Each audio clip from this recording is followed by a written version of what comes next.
جہاں تک میں آج کی تاریخ تک سمجھ پایا ہوں، اللہ تعالیٰ اور اس میں اضافہ فرمائے وقل رب زدنی علما، لیکن اس وقت میں کہہ رہا ہوں جو کچھ آج تک سمجھ میں آیا وہ یہ ہے کہ 3 ذرائع ہیں یقین والا ایمان حاصل کرنے۔ پہلا اور سب سے آسان اور سب سے سادہ وہ ہے ایسے اصحاب کی صحبت جو خود صاحب یقین ہے۔ اس کو قرآن مجید میں کہا گیا ہے اس لیے کہ یہ جو میں نے ابھی آیت نمبر 14 آپ کو سنائی تھی سورہ حجرات کی، اس سے اگلی آیت نمبر 15 میں اولئک هم الصادقون قرار دیا گیا ہے، جو سچے مومن۔ انما المؤمنون الذين آمنوا بالله ورسوله ثم لم يرتابوا وجاهدوا باموالهم وانفسهم في سبيل الله اولئک هم الصادقون۔ اور سورہ توبہ میں فرمایا یا ایھا الذین آمنوا کونوا مع الصادقین، اہل ایمان ایسے سچوں کی صحبت اختیار کرو، ان کے قریب رہو، ان کے پاس رہو، ان کی صحبت سے فیض اٹھاؤ۔ یہ بالکل سادہ اور آسان ترین طریقہ، اور اس کا کیا انالیسس کیجیے، اس کا کیا ہے موڈس آپرینڈائی کیا ہے، کیسے ہوتا ہے؟ سیدھا سا فینومینن ہے، فزیکل فینومینن ہے۔ آگ کی بھٹی کے آگے بیٹھیے، حرارت آپ تک پہنچ جائے گی، برف کی سل کے قریب ہوں گے، ٹھنڈ آپ تک آ جائے گی۔ اسی طرح کوئی شخص جس کے اندر، جس کا قلب جو ہے ایمان کی دہکتی ہوئی بھٹی، کیسے ممکن ہے کہ آپ اس کے قریب ہو اور آپ نے ایمان سرایت نہ کرے؟ Just impossible. وہ تو اس کے چینلز ہم نہیں دیکھ سکتے، انویزیبل چینلز ہیں۔ دل را بدل رہے، دل کا دل سے ایک راستہ ہے۔ آج کل ہم دنیا میں جانتے ہیں ESP ایکسٹرا سینسری پرسیپشن، تو کوئی ایکسٹرا سینسری کمیونیکیشن بھی ہے، دل سے دل کو بات پہنچتی ہے، کوئی زبان نہ ہو، کوئی الفاظ نہ ادا کیے جا رہے ہیں، کچھ نہ ہو۔ اور یہ تو دل را بدل رہی، یہ تو خیر فارسی کا مقولہ ہے، حدیث نبوی کی طرف اشارہ کر رہا ہوں۔ حضور نے فرمایا اللہ کے کچھ بندے ایسے بھی ہوتے ہیں کہ جن کو دیکھ کر اللہ یاد آ جاتا ہے، اذا رؤوا ذکر اللہ، جب ان کو دیکھا جائے اللہ یاد۔ میں نے اس مرتبہ پہلی مرتبہ ریاض میں اپنی گفتگو میں یہ بات کرتی، میں حیران تھا، قرآن مجید میں مجھے یہ تو نظر آیا کہ کائنات کا ذرہ ذرہ اللہ کی نشانی ہے، آسمان، زمین، سورج، چاند، ہواؤں کا چلنا، ان فی خلق السماوات والارض واختلاف الليل والنهار والفلك التي تجري في البحر بما ينفع الناس وما انزل الله من السماء من ماء فاحيا به الارض بعد موتها وبث فيها من دابة وتصريف الرياح والسحاب المسخر بين السماء والارض لآيات لقوم يعقلون۔ لیکن کسی انسان کے آیت اللہ ہونے کا تصور قرآن مجید سے مجھے نہیں ملا، تو میں حیران ہوتا تھا ایرانیوں پر یہ آیت اللہ کیسے کہتے ہیں۔ لیکن پھر میرا ذہن منتقل ہوا، وہ جنہیں آیت اللہ کہتے ہیں وہ آیت اللہ ہے یا نہیں، اس سے علیحدہ بحث ہے، وہ معاملہ علیحدہ ہے، لیکن آیت اللہ ہو سکتا ہے۔ جب حدیث کہہ رہی ہے نشانی کا کام یہی تو ہے کہ اس کو دیکھ کر کوئی اور یاد آ جائے، یہی تو نشانی کا فنکشن ہے۔ اذا رؤوا ذکر اللہ، جب ان کو دیکھا جائے تو اللہ ہی۔ یہ لوگ، اور یہ ذہن میں رکھیے وعدہ ہے، یہ حضور صلی اللہ علیہ وسلم کی دی ہوئی خبر ہے، لا تزال فی امتی طائفۃ قائمین علی الحق، دنیا ایسے لوگوں سے خالی کبھی نہیں ہے۔ تو آسان ترین راستہ چاہیے ان کی صحبت، ان کا قرب، اور اس کو اس اعتبار سے بھی نوٹ کر لیجیے، صحابہ کرام کے ایمان کو جو تمام اہل ایمان کے ایمان سے افضل سمجھا جاتا، تو اگرچہ دو اگلے چینلز جو میں بیان کروں گا وہ بھی ان کو حاصل تھے، اس سے بھی انہوں نے ایمان حاصل کیا ہے، کسب کیا ہے، لیکن یہ کہ ان کی خصوصی فضیلت اسی بنیاد پر ہے کہ وہ جو سب سے زیادہ دہکتی ہوئی بھٹی تھی ایمان کی، ایمان مجسم محمد الرسول اللہ صلی اللہ علیہ وسلم، ان کی صحبت انہیں حاصل کی۔ لہذا ان کے اس قرب سے اور ان کے ان صحبت سے جو ایمان انہیں حاصل ہوا ہے، وہ کسی بھی غیر صحابی کو، صحابہ کے بعد کے دور کے کسی بڑے سے بڑے ولی کو بھی وہ ایمان حاصل نہیں۔ اور یہ اہل سنت کا مجمع علیہ عقیدہ ہے کہ ادنا سے ادنا صحابی کا ایمان بعد میں بڑے سے بڑے ولی، اللہ کے بڑے سے بڑے یعنی قریب قرب رکھنے والے بندے کے ایمان سے بھی افضل۔ ایک ذریعہ تو یہ ہے، لیکن انالیسس کیجئے تو یہاں ایک سوال باقی رہ جاتا ہے ایسے صاحب یقین جو صرف صاحب یقین نہیں، صاحب مجاہدہ اور صاحب جہاد بھی ہو، اس لیے کہ ڈیفینیشن وہی رکھی ہے سامنے. صرف وہ نہیں کہ جو صرف مراقبے ہی کرتے رہ جائیں ساری عمر، بلکہ وہ وجاہدوا فی سبیل اللہ باموالہم وانفسہم. وہ ایمان ہے حقیقی ایمان. انما المؤمنون الذین آمنوا باللہ ورسولہ ثم لم یرتابوا وجاہدوا باموالہم وانفسہم فی سبیل اللہ اولئک هم الصادقون. ایسے صادق مل جائیں، ان کی صحبت اختیار کر لی جائے، ایمان حاصل ہو جائے گا. بڑا ہی آسان نسخہ ہے، لیکن خود وہ کہاں سے آئیں گے؟ نبوت کا دروازہ تو بند ہو چکا. اب ان کو بھی تو پیدا کرنا ہوگا کہیں اسی دنیا میں. لہذا یہ بات تو ظاہر ہو گئی کہ اگر وہ مل جائے تو بڑی آسانی حاصل ہو جائے گی. ان سے ایمان حاصل کیا جا سکتا ہے، ان کے قرب سے، ان کی صحبت سے. وہ خود کہاں سے آئیں گے؟ اس سوال کو باقی رکھیے ذہن میں، وہ آگے حل ہوگا. دوسرا ذریعہ ایمان کا وہ ہے عمل. اس کو میں نے کئی مرتبہ واضح کیا ہے. یہ ایک دو طرفہ پروسیس ہے، دو طرفہ عمل ہے. ایمان سے عمل پیدا ہوتا ہے، عمل سے ایمان میں اضافہ ہوتا ہے. ایمان کا اضافہ پھر عمل کے اندر اضافے کا ذریعہ بنتا ہے، اور عمل کا یہ مزید اضافہ پھر ایمان میں اضافہ کرتا ہے. اس کو پیچ کی مثال سمجھیے کہ پیچ ہر چکر کے ساتھ آگے بڑھے گا، یا اگر واپس کھینچ لے تو ہر چکر کے ساتھ ادھر آ جائے گا. اسی طریقے سے ایک لفظ آپ استعمال کرتے ہیں انگریزی میں، وشس سرکل. وشس سرکل جو ہے وہ سمی دائرہ ہے. آپ نے ایک کام برا کیا، اس کے نتیجے میں ایک برائی پیدا ہوئی، اس نے اور برائی کو جنم دیا، پھر اس سے اور برائی بڑھ گئی، اس سے پھر اور برائی جو ہے پیدا ہوئی. یہ تو وشس سرکل چل رہا ہے. اور اس کا کانورس، اس کا برعکس بھی ہو سکتا ہے. ایک بہت ہی صحت بخش، بہت ہی صحیح، بہت ہی عمدہ مفید چکر. وہ کیا ہے؟ ایمان کی اگر تھوڑی سی پونجی ہے، اس کو لے کر عمل شروع کر دی، عمل بڑھے گا. اسی کو کہا گیا زادتہم ایمان ما زادہم الا ایمانا و تسلیما. ایمان بڑھتا ہے. اللہ کی راہ میں جہاد کیجئے، اللہ کی راہ میں انفاق کیجئے، نیک عمل کیجئے، ایمان بڑھے گا. جب ایمان بڑھے گا، اب آپ کے انفاق اور جہاد میں اور اضافہ ہو جائے گا. اب اس سے آپ کا ایمان اور بڑھے گا. یہ ہے وہ سلسلہ جس سے کہ آپ دائرے کے اندر جیسے کہ وہ گول سیڑھیاں ہوتی ہیں، آپ اوپر چڑھتے چلے جائیں گے. یہ ہے ایمان بذریعہ عمل. اور میں آج جو منتخب نصاب میں ہمارا سورہ حجرات کا سبق ہے، آخری آیات کا، اس کے حوالے سے اس نقطے کو واضح کرنا چاہتا ہوں. یہی وجہ ہے کہ سورہ حجرات کی جو لاسٹ بٹ ون آیا ہے، پہلی آخری سے پہلی، اس میں اس حقیقت کو کھولا گیا. اگر تم اسلام لے آئے ہو، چاہے ابھی ایمان تمہارے دلوں میں داخل نہیں ہوا، لیکن اگر تم اطاعت کرو گے تو ایمان حاصل ہو جائے گا.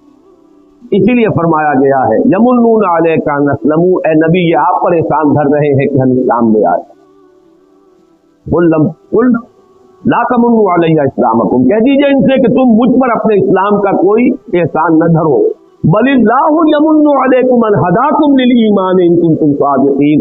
اللہ تم پر احسان دھر رہا، احسان جتا رہا ہے کہ تمہیں اس نے ایمان کے راستے پر ڈال دیا. اب اگر عمل کرو گے، اطاعت کرو گے تو ایمان پیدا ہو جائے. یہ ہے وہ در حقیقت ایمان بذریعہ عمل. اور یہ میں اب توجہ دلا دینا چاہتا ہوں، ہمارے دور کی ایک بہت بڑی دینی تحریک یا مذہبی تحریک کہیے، وہ اسی طریقے کو اختیار کیے ہوئے، وہ ہے تبلیغی جماعت کی تحریک. یہی وجہ ہے ان کے ہاں اصطلاح ہے ایمان کی محنت. وہ عمل کے ذریعے سے اپیل کرتے ہیں. نکلو اپنے گھر سے، ماحول سے، دفتر سے، کاروبار سے، بازار سے، منڈی سے، ہر چیز سے نکلو اور نکل کر آ جاؤ. 40 دن مسجد میں رہو گے. ممکن ہے کہ کوئی نماز چھوٹ جائے، تمہاری نماز جو ہے وہ فوت ہوتا ہے، رہو گے بس. وہاں کیا غلط حرکت کرو؟ ٹیلی ویژن نہیں، کوئی اور غلط جو ہے کوئی داعیات وہاں موجود ہیں. یہ جو 40 دن کی مشق وہ کرا دیتے ہیں، واقعہ یہ ہے کہ اس سے یقیناً اس سے ایمان پیدا.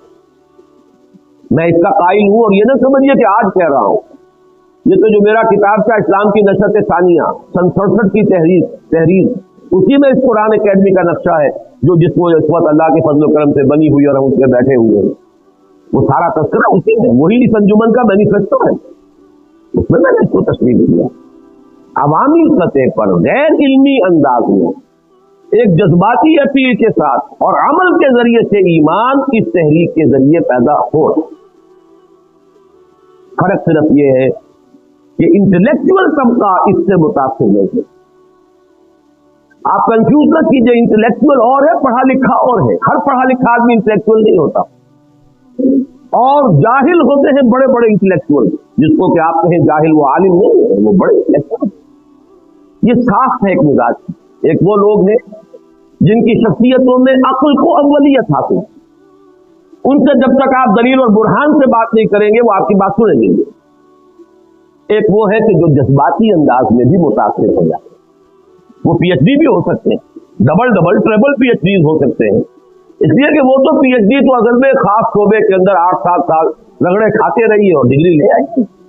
वो दर हकीकत इसकी अलामत नहीं है कि वो सिर्फ इंटेलेक्चुअल है। पढ़ा लिखा होना और है, और वाक़ई जिसको आप कहें इंटेलिजेंसिया में से होना, इंटेलेक्चुअल होना। और आपको मिल जाएंगे ऐसे लोग कि जो दस्तखत करते न कर सकते हो और सिर्फ वो अंगूठा लगाते हो, लेकिन बात ऐसी करेंगे मंतकी कि बड़े से बड़े पढ़े लिखे लोगों को उनके नीचे से जमीन सिक्का देंगे। ये असल में दो कैटेगरी का रहता है। एक वो जो इमोशनल सेटअप के हैं, उनका बिल्डअप जो है नफ्सियाती, वो इमोशनल। एक वो जो रैशनल है, बुनियादी तौर पर रैशनल लोग मुतासिर नहीं है।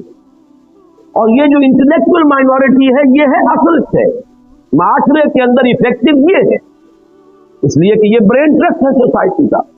अगर ये कन्वर्ट नहीं होगा तो माशरा एज ए होल कभी कन्वर्ट नहीं होगा, चाहे अवामी सतह पर इमोशनल अंदाज में आप कितने ही लोगों को कन्वर्ट। ये सुगरा कुबरा है मेरा। मैंने जमात इस्लामी से अलहदगी के बाद 2 साल तबलीगी जमात के निहायत करीब होकर गुजारे थे, ये तय करने के लिए कि आया मैं अपने लिए भी अपनी दीनी दिलचस्पी जो भी है उसकी तस्कीन में इसी में काम करते हुए हासिल करूं। लेकिन बिलाखिर फैसला जो मैंने किया है वो अला वजहिल बसीरत किया, और वो ये है कि इस तहरीक का ये जो असर का हल्का है वो महदूद है। फिर इसके सामने इनकलाब है ही नहीं, निज़ाम की तनकीद है। एक महदूद जगह पर सिर्फ दावत और तबलीग के दर्जे के अंदर नेकी का प्रचार तो हो रहा, लेकिन ये कि इससे आगे की कोई मंजिल उनके सामने। बहरहाल मैं इस वक्त जो बहस कर रहा था वो सिर्फ इस एतबार से कि एक ईमान अमल के जरिए भी पैदा हो सकता है, लेकिन 2 बातें यहां पर भी नोट कर लीजिए। एक तो ये कि उसके लिए कोई ना कोई इनिशियल पूंजी तो चाहिए ना, कि आप अमल का उस आगाज तक का इमोशनल अंदाज में करें। और सानियन ये कि इससे जो ईमान पैदा होता है, मैं एक नई इस्तिलाह इस्तेमाल कर रहा हूं, एक है शऊरी ईमान और एक है गैर शऊरी ईमान। शऊरी ईमान जिसे कहा जाए वो इस रास्ते से पैदा नहीं है। एक गैर शऊरी यकीन की कैफियत तो पैदा हो जाती है। वो शे कि जिसके लिए सूरह यूसुफ की आयत का हवाला मैं दूंगा, ये हुजूर से फरमाया गया, कुल हाज़िही सबीली अदू इलल्लाहि अला बसीरतिन अना व मन इत्तबाअनी। ए नबी कह दीजिए ये मेरा रास्ता है, मैं अल्लाह की तरफ बुला रहा हूं, लेकिन किस कैफियत में बुला रहा? अला बसीरतिन अना, अला वजिल बसीरत बुला रहा। ये कोई ब्लाइंड फेथ नहीं है मेरा। व मन इत्तबाअनी, और जो मेरा इत्तिबा कर रहे हैं वो भी ये कोई ब्लाइंड फॉलोवर्स नहीं है मेरे। अला वजिल बसीरत इत्तिबा, ये जो अला वजिल बसीरत मानना है अल्लाह को और आखिरत को और नबूवत को और रिसालत को और कुरान को, ये बिल्कुल और है। और ये कि एक गैर शऊरी तौर पर चाहे यकीन की कैफियत पैदा हो जाए, लेकिन ये कि उसका दर्जा वो कभी नहीं होगा जो शऊरी ईमान का हो। लिहाजा इन 2 लिमिटेशन के बाद अब आइए तीसरा और आखिरी और जो असल मंबा है कुरान ईमान का, और वो है कुरान। कुरान में गौता ज़नी, कुरान से हम कलामी, सिर्फ तिलावत नहीं, तिलावत से भी गैर शऊरी ईमान पैदा होगा, महज तिलावत से भी, क्योंकि वो भी एक अमल है। जैसे आप अमल कर रहे हैं, कोई और दीन का काम कर रहे हैं, वो नमाज पढ़ रहे हैं, जिक्र कर रहे हैं, तो सबसे बड़ा जिक्र कुरान है, लिहाजा ये भी एक अमल है। लेकिन वो शऊरी ईमान पैदा करने के लिए जो असल दरकार है, आज के दौर में तो सबसे बड़ी जरूरत है। आपका दौर रैशनलिज्म का दौर, لہذا یہاں تو اصل میں اسی بات کی ضرورت ہے، اعلیٰ بصیرت انا و من اتبعنی والا ایمان، اور اس کے لیے قرآن کے ساتھ ایک کمیونیکیشن، قرآن کے ساتھ براہ راست مکالمہ، قرآن کے ساتھ براہ راست مخاطبہ، قرآن مجید کے ساتھ ایک ایسی کیفیت بقول علامہ اقبال کہ وہ آپ کے قلب پر براہ راست نازل ہو رہا، یہ کیفیت ہے کہ جو ایمان، اور ایمان بھی شعوری ایمان پیدا کرنے کا ذریعہ۔ یہاں میں حوالہ دوں گا علامہ اقبال کے شعر کا بھی کہ تیرے ضمیر پہ جب تک نہ ہو نزول کتاب، گرہ کشا ہے نہ راضی نہ صاحب کشاف۔ آپ قرآن پڑھیں ترجمے کے ساتھ، یہ آپ کو کچھ معلومات دے دے گا، ترجمہ آپ کو موو نہیں کر سکتا، ترجمہ آپ کو انسپائر نہیں کر سکتا، ترجمہ آپ کے اندر آگ نہیں پیدا کر سکتا، حرارت نہیں پیدا کر سکتا۔ ترجمہ تو در حقیقت کچھ کنٹینٹ جو ہے اس کا، کچھ معنی اسے آپ کو معلومات حاصل ہو جائے۔ وہی تفسیر واقعہ یہ ہے کہ بڑا خوبصورت مصرع کہہ دیا ہے، گرہ کشا ہے نہ راضی نہ صاحب کشاف۔ اب اس سے اوپر کی تو کوئی حدیث، کوئی تفسیر ہو، امام راضی کی تفسیر معقولات اور ریشنل انداز کے اندر اس دور، اور زمخشری ان کی تفسیر جو ہے صاحب کشاف۔ اب ظاہر بات ہے کہ ان سے اوپر کوئی تفسیر نہیں، انہی سے خوشہ چینی کی ہے باقی مفسرین۔ تو فرمایا علامہ اقبال نے کہ ان میں سے کوئی بھی گرہ کشا نہیں، تیرے ضمیر پہ جب تک نہ ہو نزول کتاب، جب تک کہ قرآن خود تمہارے دل پر اترے۔ یہ کیسے ہو؟ اس کو میں چاہتا ہوں آج کہ ذرا آپ دو اور دو چار کی طرح سمجھ لیجئے، یہ بھی کہ اس کے لیے لازم کیا ہے، کیا طریقہ ہے، کیا میتھوڈالوجی ہے، اور یہ کہ پھر یہ کیسے، اس کا فینومینن کیا ہے، یہ کیسے یہ عمل کرتا ہے، اس کا جو طریقہ کار ہے وہ کیا ہے۔ پہلی بات تو اس کے ضمن میں یہ ایک جملہ کفایت کرے گا، کم سے کم اتنی عربی سے واقفیت کہ ترجمے کا حجاب ہٹ جائے، لینگویج بیریئر نہ رہے۔ ترجمہ حجاب ہے آپ کے اور قرآن کے درمیان، یہ حجاب ہو جائے، براہ راست ہم کلام ہو۔ مجھے عبداللہ ابن مبارک رحمہ اللہ کا قول یاد آ گیا، میں نے بارہا بیان کیا ہے، بہت سے حضرات کے علم میں ہوگا، یہ تابع تابعین کے دور کی شخصیت ہے، بڑے درویش بزرگ اور مجاہد۔ انہوں نے طے کیا ہوا تھا 6 مہینے ہر سال کے وہ محاذ جنگ پر جو جہاد ہو رہا تھا اس میں لگاتے تھے 6 مہینے گھر پر، لیکن اس 6 مہینے کے دوران بھی لوگوں سے ملتے جلتے نہیں تھے، مسجد گئے، نماز پڑھی اور گھر۔ کسی نے ایک روز پوچھ لیا، اے عبداللہ آپ کی طبیعت استاد سے تنہائی ہے، ملتے جلتے نہیں، ہنستے بولتے نہیں لوگوں سے، بس نماز پڑھی مسجد میں اور آ گئے۔ بڑا خوبصورت جواب تھا ان کا، تو مجھے تنہا سمجھتے ہیں؟ میں تنہا نہیں ہوں، بلکہ شعر یاد آ گیا ہے مجھے اکبر الہ آبادی کا، پہلے وہ سن لیں۔ دیوانہ چمن کی سیریں نہیں ہے تنہا، عالم ہے ان گلوں میں، پھولوں میں بستیاں۔ میں چمن میں جاتا ہوں، میں تنہا نہیں ہوتا، ایک ایک پھول کے اندر ایک عالم ہے۔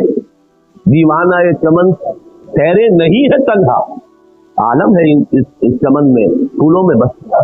بہرحال انہوں نے جو جواب دیا وہ یہ تھا، میں جب قرآن پڑھتا ہوں تو اللہ سے ہم کلام ہوتا، جب حدیث پڑھتا ہوں تو صحبت نبوی سے فیضیاب ہوتا ہوں، تو مجھے تنہا سمجھتا۔ قرآن سے ہم کلام ہونا، یا کم سے کم قرآن کو موقع دیجیے کہ وہ آپ سے ہم کلام ہو۔ ایک تو یہ کہ آپ قرآن سے ہم کلام ہو، آپ اپنے مسائل پیش تو کیجیے قرآن کے سامنے، غوطہ زنی کیجیے، پھر جواب دیجیے، ملیں گے جواب آپ کو۔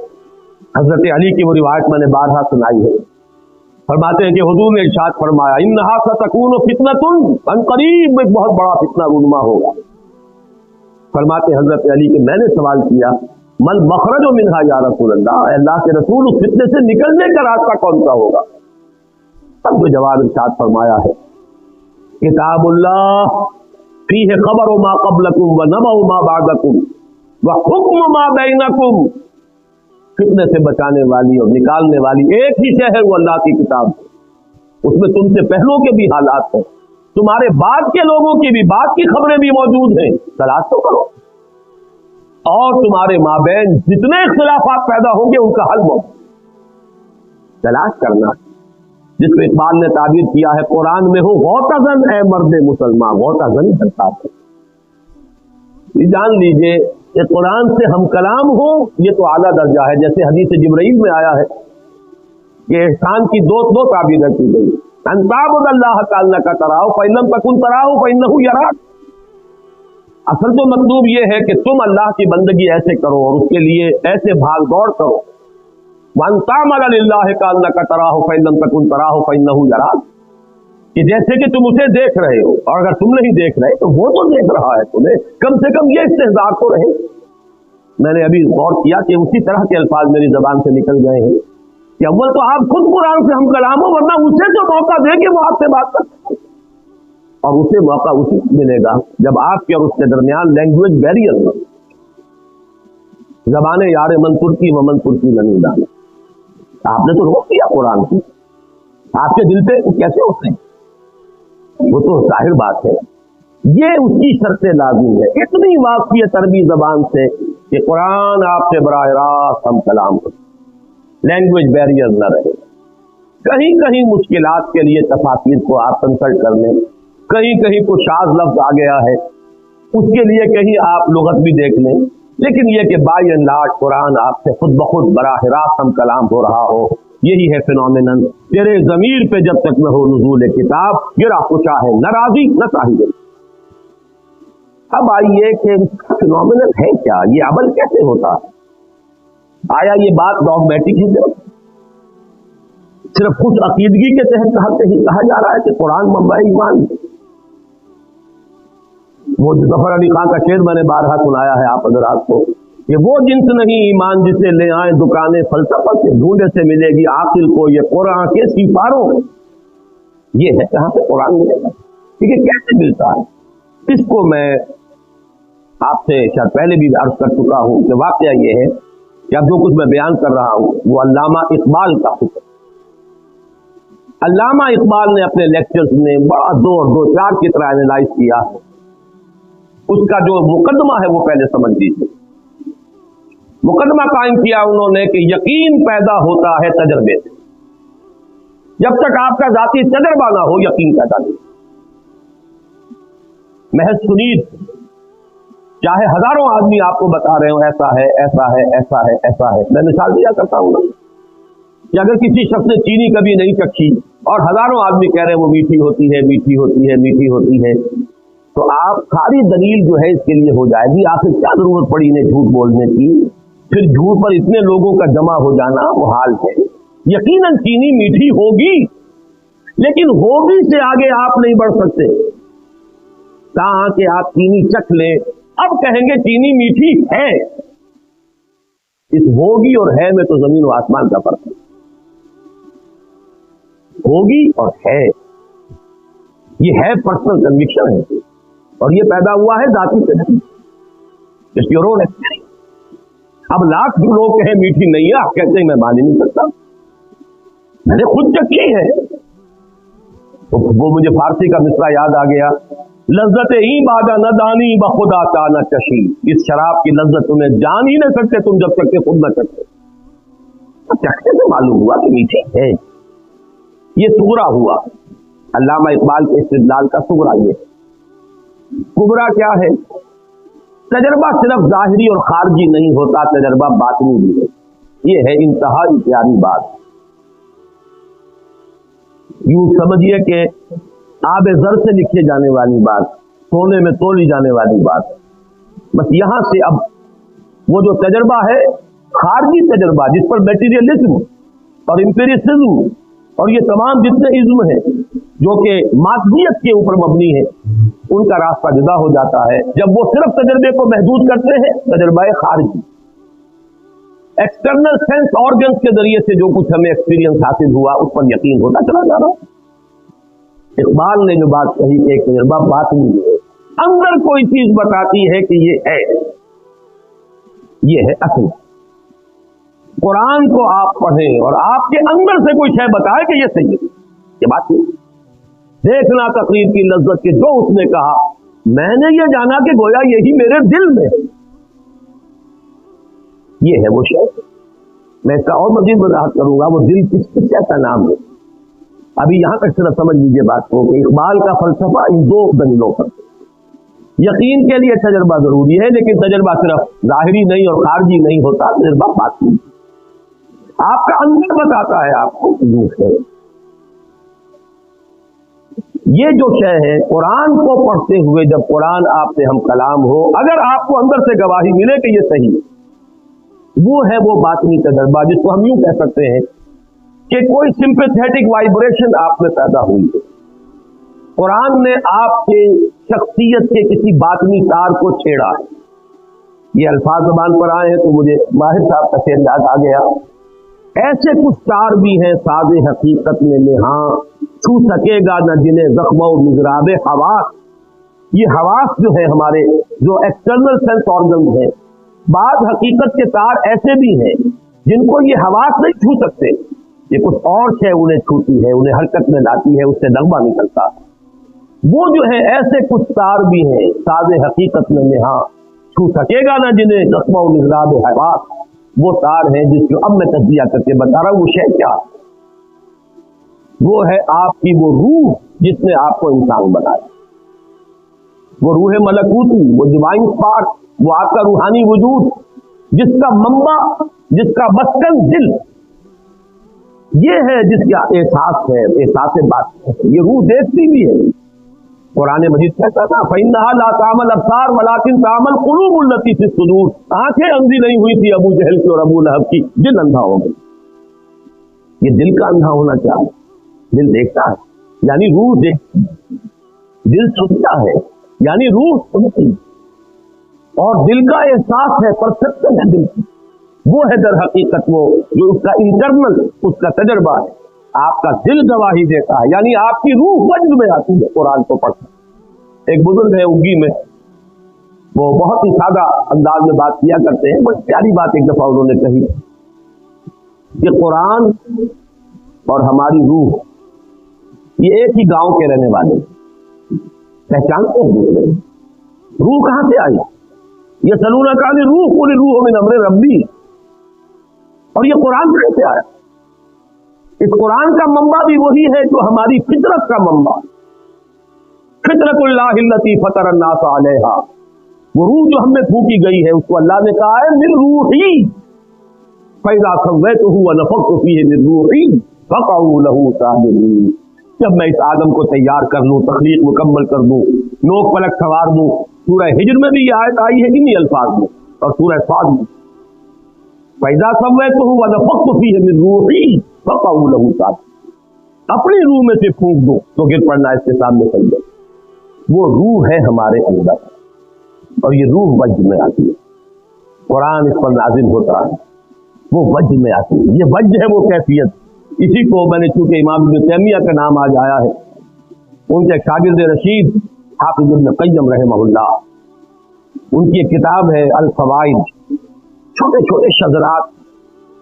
मुफक्किरीन जो है उनकी एक तस्नीफी कैफियत ये भी होती है, एक तो ये कि एक मुकम्मल किताब का नक्शा बनाकर उसके अबवाब और उसकी बहसें, और एक ये किसी वक्त कोई ख्याल आ गया, किसी वक्त कोई और ख्याल आ गया, तो इस तरह से शज़रात से बन जाते हैं। तो अल फ़वाइद हाफिज इब्न क़य्यम की एक ऐसी किताब है कि कुरान को पढ़ते हुए मुख्तलिफ औक़ात में जो कैफियत वारिद हुई हैं उन्होंने अलग-अलग, वो उसका कोई बाहरी रब्त नहीं, वो अल फ़वाइद। उसमें एक जो है उसमें लिखते हैं अल्लाह के कुछ बंदे ऐसे भी हैं जो कुरान को पढ़ते हैं तो यूं महसूस करते हैं कि वो मुसहफ से नहीं पढ़ रहे, बल्कि कुरान उनके लौहे कल्ब पर दर्ज है, वहां से पढ़। इतनी हम आहंगी होती है उनके फिक्र, उनकी सोच, उनके एहसास, उनकी बातनी कैफियत, उनकी रूहानी वारिदात उसमें, और जो कुछ कुरान कह रहा है, इतनी हम आहंगी होती है, ऐसी सिंपैथेटिक वाइब्रेशन होती है कुरान को पढ़ते हुए कि फिर उनको वो यकीन कामिल हासिल होता है कि जो मेरी फितरत का मंबा है वही इस कलाम का मंबा।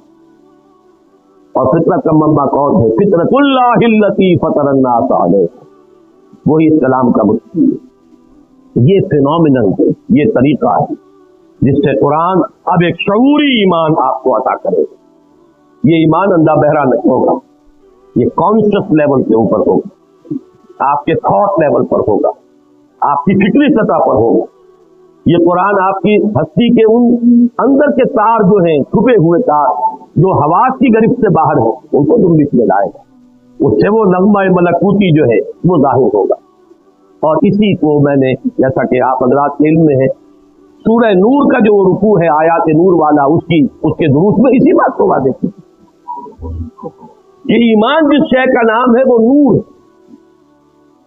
اور یہ نور دو نوروں سے مل کر وجود میں آتا ہے، دو نوروں کے امتزاج، نور علی نور، ایک نور نور فطرت ہے یعنی نور روح جو اندر موجود ہے، ایک نور نور وحی ہے قرآن پاک جو آپ کے سامنے آتا ہے۔ اگر یہ دونوں چیزوں کی ہم آہنگی ہو جائے، اگر وہ لینگویج بیریئر ہٹ گیا ہو، نیت صاف ہو، طلب ہدایت ہو، اور اب یہ لینگویج بیریئر بھی نہیں ہے، ہم کلامی ہے، وہ خاتمہ ہے اللہ کے ساتھ اور قرآن کے ساتھ، یا کم سے کم قرآن مجید کو اپنے دل تک پہنچنے کے لیے کوئی راستے میں رکاوٹ آپ نے باقی نہیں چھوڑی ہے، تو اب آپ کو ایسی ہم آہنگی محسوس ہوگی، یہ دونوں نور جمع ہو جائیں گے، نور علی نور یہدی اللہ لنورہ من یشاء ویضرب اللہ الامثال للناس واللہ بکل شیء علیم۔ یہ ہے اصل راستہ۔ اللہ تعالیٰ نے حضور پر بھی صلی اللہ علیہ وسلم قرآن نازل فرمایا تو سورہ حدیث کی ابھی آیت نمبر 9 ہے غالباً، جہاں جھنجھوڑا گیا مسلمانوں کو، گویا کہ مجھ سے اور آپ سے خطاب ہے۔ یہ تو آیت نمبر 7 میں، کیا ہو گیا تمہیں مسلمانوں، کیوں ایمان پختہ نہیں رکھتے؟ یہ ڈھل مل یقین، یہ شکوک و شبہات والا ایمان، یہ ہوگا والا ایمان، یہ ہے والا ایمان کیوں حاصل نہیں ہو رہا تمہیں؟ وَمَا لَكُمْ لَا تُؤْمِنُونَ بِاللَّهِ وَالرَّسُولُ يَدْعُوكُمْ لِتُؤْمِنُوا بِرَبِّكُمْ وَقَدْ أَخَذَ مِيثَاقَكُمْ إِن كُنتُم مُّؤْمِنِينَ۔ اس کے بعد فرمایا هُوَ الَّذِي يُنَزِّلُ عَلَىٰ عَبْدِهِ آيَاتٍ بَيِّنَاتٍ لِيُخْرِجَكُم مِّنَ الظُّلُمَاتِ إِلَى النُّورِ وَإِنَّ اللَّهَ بِكُمْ لَرَءُوفٌ رَحِيمٌ۔ وہی تو ہے اللہ جو اپنے بندے پر صلی اللہ علیہ وسلم یہ آیات بینات نازل فرما رہا ہے تاکہ نکالے تمہیں اندھیروں سے روشنی کی طرف، کفر کا اندھیرا، شرک کا اندھیرا، الحاد کا اندھیرا، مادہ پرستی کا اندھیرا، خواہشات کا اندھیرا، جذبات کا اندھیرا، ان ہزار اندھیروں سے نکال کر نور ایمان میں لانے والی شے آیات بینات ہیں قرآن حکیم کی۔ یہ ہے اصل منبع، یہ ہے سرچشمہ۔ صحابہ کرام کے دلوں میں بھی حضور نے ایمان اس ذریعے سے پیدا کیا، یتلو علیہم آیاتہ ویزکیہم ویعلمہم الکتاب والحکمہ۔ باقی اس پر مزید جس کو آپ کہیں گے بونس انہیں حاصل ہوا ہے، وہ صحبت محمدی صلی اللہ علیہ وسلم، وہ بونس اب کسی کو حاصل نہیں ہو۔ البتہ یہ کلام پاک ہے، یہ تو حضور دے کر گئے۔ آپ کا جو آخری خطبہ ہے خطبہ حجۃ الوداع، اس کے آخری جملوں میں یہ بھی ہے قد ترکت فیکم ما ان اعتصمتم بہ لن تضلوا ابدا کتاب اللہ۔ لوگوں دیکھو میں جا رہا ہوں لیکن تمہیں بے یار و مددگار چھوڑ کر نہیں جا رہا، چھوڑ دی ہے میں نے تم میں وہ شے، چھوڑ کر جا رہا ہوں، دے کر جا رہا ہوں وہ شے کہ اگر اسے مضبوطی سے تھامے رکھو گے کبھی گمراہ نہیں ہوگے، اور وہ اللہ کی کتاب جس کے بارے میں اس حدیث میں آیا فیہ خبر ما قبلکم و نبأ ما بعدکم و حکم ما بینکم وہو ذکر الحکیم وہو الصراط المستقیم وہو حبل اللہ المتین۔ اور جو حدیث ختم ہوتی ہے اس ان 4 ٹکڑوں پر، من قال بہ صدق، جس نے اس قرآن کی بنیاد پر کوئی بات کہی اس نے سچ کہا، من حکم بہ عدل، جس نے اس کی بنیاد پر کوئی فیصلہ کیا اس نے عدل، من عمل بہ اجر، جس نے اس پر عمل کیا اس کا اجر محفوظ، ومن دعا الیہ فقد ہدی الی صراط مستقیم، اور جس نے اس قرآن کی طرف بلایا کسی اور کو ہدایت ہو نہ ہو اس کی ہدایت ہو گئی صراط مستقیم کی۔ یہ گارنٹی ہے محمد الرسول اللہ صلی اللہ علیہ وسلم۔ یہ ہے ایمان کے حاصل کرنے کا اصل ذریعہ۔ میں آپ سے درخواست کروں گا کہ میرا وہ کتاب کا جو ہے اسلام کی نشرت ثانیہ کرنے کا اصل کام جو ہماری انجمن کی اساس ہے، بنیاد ہے، اس اکیڈمی کا حیولہ پہلے دماغ میں وہی آیا تھا۔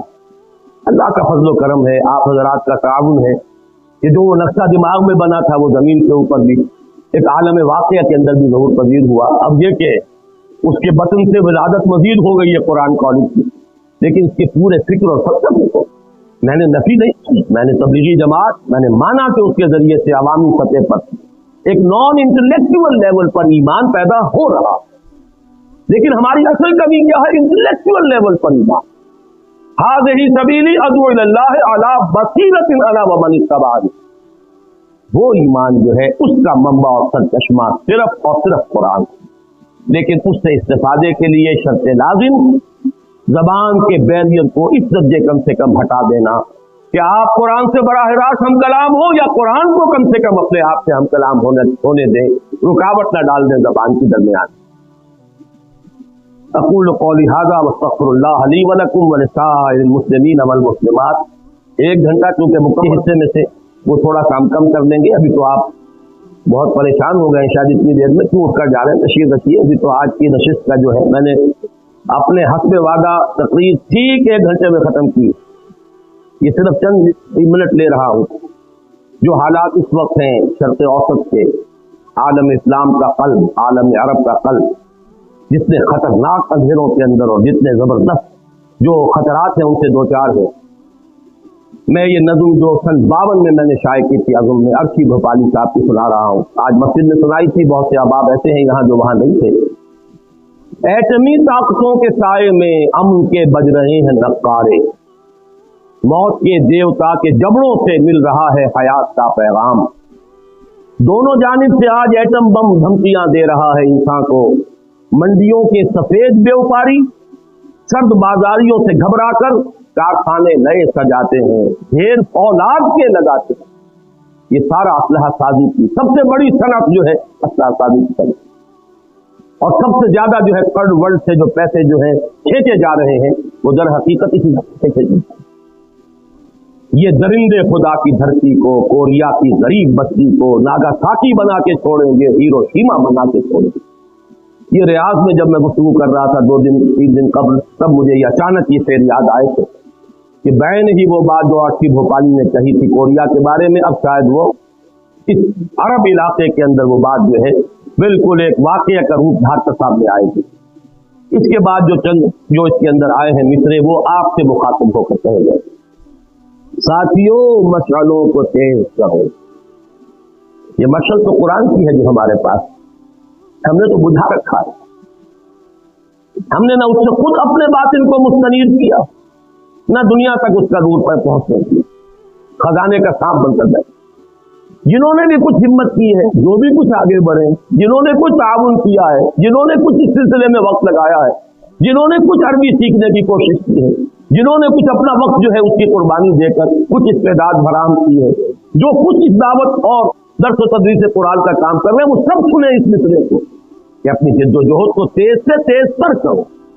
डॉक्टर नसीमुद्दीन साहब ने मुझसे इजाजत मांगी 2-3 मिनट की। मैं समझता हूँ कि यही बात वो कहना चाहते थे जो मैं कह रहा हूँ कि अमल के ऊपर उभारा जाए। साथियों मसलों को तेज करो, जंगबाजों का मुल्क गिरों का काफिला तेज गाम है कितना, जंगबाजों का मुल्क गिरों का मौत के सरफिरे नकीमों का काफिला तेज गाम है कितना।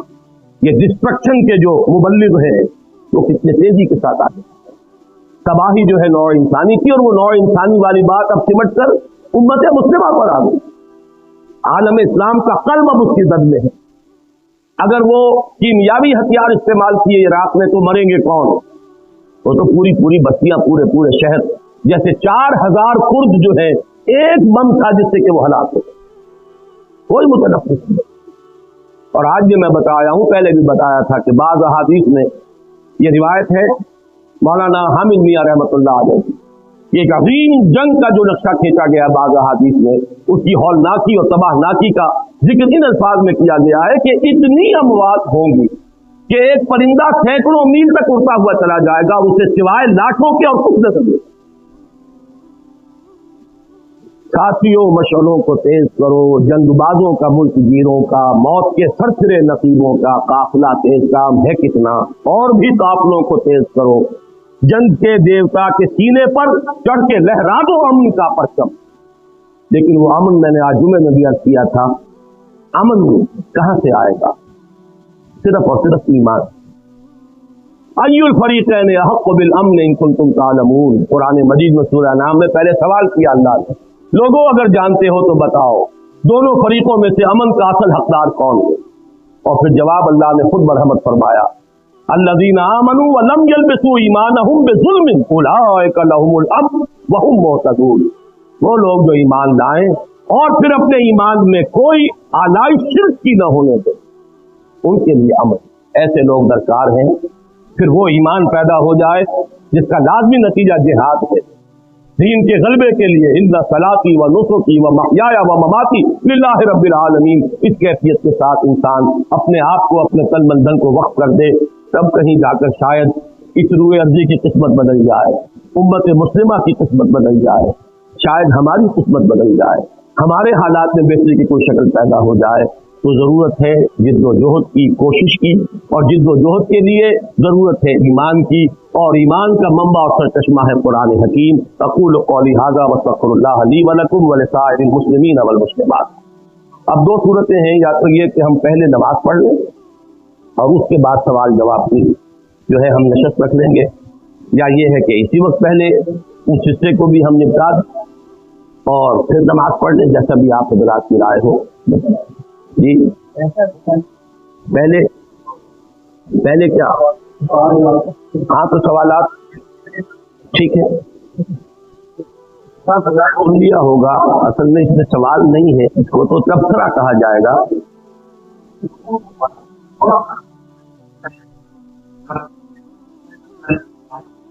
हम तबसरे कर रहे हैं, इख्तिलाफ कर रहे हैं, चलिए, लेकिन उसमें कम से कम इत्तेफाक से तो काम करें। यानी एक साहब ने ये फरमाया कि आपने जो आखिरी बात फरमाई उससे मुझे कामिल इत्तेफाक है, पहली दो बातों से इख्तिलाफ है। मैं ये समझता हूँ कि मेरी आखिरी बात से जिसे इत्तेफाक हो गया, मेरे असल काम से तो उसे इत्तेफाक हो गया। मैं तो उसी काम में लगा हुआ हूँ, मैंने अपनी ज़िंदगी उसी में लगाई है, दावत रुजूल कुरान और कुरान का पढ़ना पढ़ाना, तालीम और ताल्लुम कुरान। मैंने और दूसरे चीज़ों को छोड़कर ये रास्ता इख्तियार किया, इससे इख्तिलाफ नहीं है, पगड़ा और क्या चाहिए मुझे। बाकी इख्तिलाफ गुजरी जो है किसी तहरीक से कोई इख्तिलाफ, मैंने भी जहाँ उनकी वो तारीफ की अपने उस किताब से, मैं वहाँ इख्तिलाफ जाहिर किया। ये नहीं है कि मैंने कुल्लियतन इंडोर्स किया हो, लेकिन मैं ये समझता हूँ कि पहली बात का इनकार करना वो तो बहुत ही सरीह ऐसी बात है कि जो मैं समझता हूँ कि एक साफ हकीकत का सिर्फ एक जिद की बुनियाद पर इनकार करना है। वो भी इस वजह से कि चूंकि उस शक्ल को बदनाम कर दिया गया हमारे खास तसव्वुफ के हलकों में, तो तसव्वुफ के हलकों में जो चीज़ें बदनाम हो गई उन सबको छोड़ेंगे। तो मैं आपको ये बताता हूँ कि हमने दीन की कोई शय नहीं छोड़ी जिसे बदनाम ना कर दिया हो, तो पूरे दीन को छोड़ना पड़े। क्या हज बदनाम नहीं हो गया? कहा जाता है कि हज करके आने का मतलब ये है कि पिछले गुनाह साफ और बस्तर नो, नया लाइसेंस लेकर आदमी आता है नए हराम खोरियां करने के लिए। तो क्या आप हज को साफ करते हैं? इंस्टीट्यूशन हमारे करप्ट हुए, इसमें कोई, लेकिन ये कि ये हकीकत के सोहबत से ईमान पैदा होता है, इसको झुटलाना तो गोया कि आफ्ताब आमद दलील आफ्ताब की नफी करना। और सहाबी का लफ्ज ही हमारे लिए इसी एतबार से उसी लफ्ज सोहबत, और कुरान से जो मैंने दलील दी है कूनू मासात, अलबत्ता वही मैंने बयान कर दिया था वो सादिकीन कौन है जिनके अंदर वो ईमान यकीन वाला भी हो, जिहाद भी उनकी जिंदगी में मौजूद। मैंने तो गोया उससे एक अलहदा कर दिया था रास्ता कि महज खानकाही तसव्वुफ की तरफ मेरा रूए सफर है ही नहीं, वो ईमान के जो जिहाद पर मुमकिन होता है। बाकी रह गया तबलीगी जमात में ज्यादा तफसील में इसलिए नहीं जाना चाहता। मैं ये समझता हूँ कि उससे जो भी आपको शिकवा हो, शिकायत हो, वो अपनी जगह पर। मैंने भी आखिर कुछ सोच कर 2 साल उसके करीब रहने के बाद फैसला किया था कि मैं उसमें अपने आप को शामिल नहीं कर रहा। मैंने अपनी जो भी कोशिश की है अपने तौर पर की है, ताहम मैं आपकी तमाम बातों से मुत्तफिक नहीं हूँ। आसान काम नहीं है जिसे आप समझते हैं। ये कह देना आसान है कि बिस्तरा सर के ऊपर रख के निकल जाते हैं, निकल के देखिए तो आपको पता चलेगा कि ये भी आसान है, और ये भी दर हकीकत हम उससे बचने के लिए एक शरारियत जो है वो इख्तियार करते हैं। ये जरूर है कि हम मानते हैं कि असल काम उनके सामने नहीं है, वो मैंने खुद अपनी तकरीर में कहा। इकामत दीन, दीन का गलबे की जिद्दोजहद, मैदान में आकर बातिल को ललकारना, वो सिर्फ जो है वो फजाइल की तबलीग के जरिए से नेकी का प्रचार तो कर रहे हैं, लेकिन यह है कि मुनकर नहीं, यदि मुनकर जो है मुनज़्ज़म तरीके से करने की फिक्र नहीं करते। सारी चीजें बस जी आप शुरू वो खड़े हुए बहुत पहले जी कोट की थी कि पूरे को मानना, कुरान को जो जरूरी है, अगर उसके एक हिस्से को मानेंगे एक को नहीं मानेंगे तो फिर वो वईद है, दुनिया में रुसवाई, जिल्लत और आखिरत में शदीद तरीन अज़ाब। تو रंधावा साहब का सवाल ये है कि क्या ये सिर्फ कुरान पर है या हदीस पर भी? बुनियादी बात पहले ये नोट कर लीजिए कि कुरान मजीद के बारे में हमें कतईयत के साथ मालूम है कि बिस्मिल्लाह के बे से लेकर और सूरतुल नास के सीन तक ये मुकम्मल महफूज है, इसमें कोई तहरीफ नहीं, इसमें कोई हिस्सा ज़ईफ नहीं, इसमें कोई हिस्सा कवी नहीं। जबकि हदीस के बारे में कोई शक नहीं, उसके दर्जात हैं, उसमें कोई मुस्तनद है पूरी तरीके से, कोई नहीं है, किसी पर जिरा हुई है, किसी को ज़ईफ कहा गया, किसी को हसन कहा गया, किसी को हसन ले गैर ही कहा गया, किसी को हसन ले ज़ात ही कहा गया। ये दर्जे बंदियाँ मुहद्दिसीन ने कायम की हैं। लिहाजा हदीस वो शय नहीं है जिसके एक एक हर्फ को आप समझे कि वो आपके लिए लाज़िम हो गया। उसमें तो गौर करना पड़ेगा, सोचना पड़ेगा, उसके अंदर तहकीक और तफ्तीश हमारे मुहद्दिसीन ने भी की है, फिर उससे अख्ज़ और इस्तिंबात करना पड़ेगा। बाज़ अहादीस एक दूसरे से जब टकरा जाती हैं, मिसाल के तौर पर एक हदीस ये है कि मस्जिद में दाखिल होकर मत बैठो जब तक कि 2 रकअत नमाज ना पढ़ लो। एक हदीस ये भी है कि असर की नमाज के बाद से सूरज के गुरूब होने तक कोई सजदा नहीं है। अब क्या करें, एक शख्स असर के बाद आया है, असर पढ़ चुका है वो अपनी, अगर तो अभी असर भी नहीं पढ़ी है तो ठीक है, फिर तो ये कि 2 रकअत पहले वो तहियतुल मस्जिद पढ़ ले, फिर असर अदा कर ले, असर वो पढ़ चुका। अब इसमें फिर फुक़हा को उसूल बनाने पड़े हैं कि एक नहीं है, एक अम्र है, किसको मुकद्दम किया जाएगा, उसकी बिना पर इख्तिलाफात नहीं है। लिहाजा ये जो आयत है उसे तो आप 100% मुंतबिक कीजिए सिर्फ कुरान पर, इसलिए कि कुरान मजीद एक एक हर्फ उसका महफूज। हदीस में बहुत सी चीज़ें मुहद्दिसीन मानते हैं कि रिवाज बिल माना है, एक ही हदीस है, एक ही वाक़या हुआ है जिसको हदीस जिब्राइल कहते हैं, उसे हज़रत उमर बयान कर रहे हैं तो उसमें तरतीब मुख्तलिफ है, उनके बेटे अब्दुल्लाह इब्न उमर बयान कर रहे हैं तो कुछ मुख्तलिफ है, और हज़रत अब्बास बयान कर रहे हैं, हबीब इब्न अब्बास अब्दुल्लाह इब्न अब्बास बयान कर रहे हैं तो मुख्तलिफ है, हज़रत अबू हुरैरा बयान कर रहे हैं तो एक ही वाक़या, इसलिए कि वो हदीस जिब्राइल का वाक़या 2 दफ़ा नहीं हुआ है, एक ही वाक़या है, 4 रावी बयान कर रहे हैं, थोड़ा थोड़ा फ़र्क हो गया। लेकिन ये मामला जो है कुरान के बारे में नहीं है, इसलिए एक फ़र्क जो है जो भी उनके दरमियान है उसको बरकरार रखिए थे। अलबत्ता हदीस या सुन्नत ये कुरान मजीद की मुस्तनद शरअ, हम उससे मुस्तगनी नहीं हो सकते, उसी के जरिए से कुरान को समझना है, ये अपनी जगह पर बात है। अब मुझे मालूम नहीं कि पहले कौन सा खड़े हों। बाकी ये है कि बहुत सी चीज़ें वो होती हैं कि जो आप कुछ अपने अक्ल से समझते हैं, कुछ आपका दिल बताता। जैसे बहुत से सवालात के जवाब में हुजूर फरमा दिया करते थे, इस सबसे कल्बक, जाओ अपने दिल से पूछो, ये दिल तुम्हें ठीक बताएगा। वलाओ अफ्ताकल मुफ्ती, चाहे कोई फतवा मुफ्ती दे भी दे, लेकिन दिल बताएगा तुम्हारा, तो तुम उस चीज़ को छोड़ दो जिस पर दिल में खलजान पैदा हो, उस चीज़ को इख्तियार करो।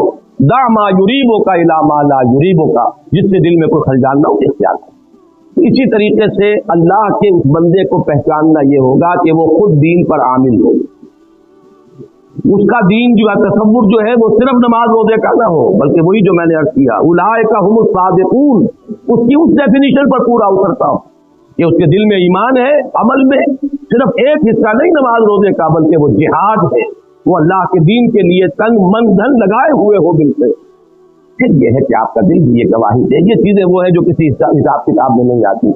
ऐसे शख्स के करीब जाकर आपको अंदाजा होता है, आपका दिल बताता है कि ये मुखलिस है या दुकानदार है, इसके अंदर जो कुछ है हकीकत है या बहरूपियापन, ये दिल बताएगा। इसके लिए आपके पास कोई जो है वो अलामतें वो नहीं होगी। चाहे आपके सामने शख्स जो है वो पूरा लिबादा ओढ़ कर आए दीन का, लेकिन ये कि एक तो उसका मजमूई तर्ज अमल बताएगा, और नंबर 2 ये कि खुद आपका दिल बताएगा कि वाक़ईतन ये शख्स जो है ये वाक़ईतन अल्लाह का बंदा है, या ये कि इसने दीन को धंधा बनाया।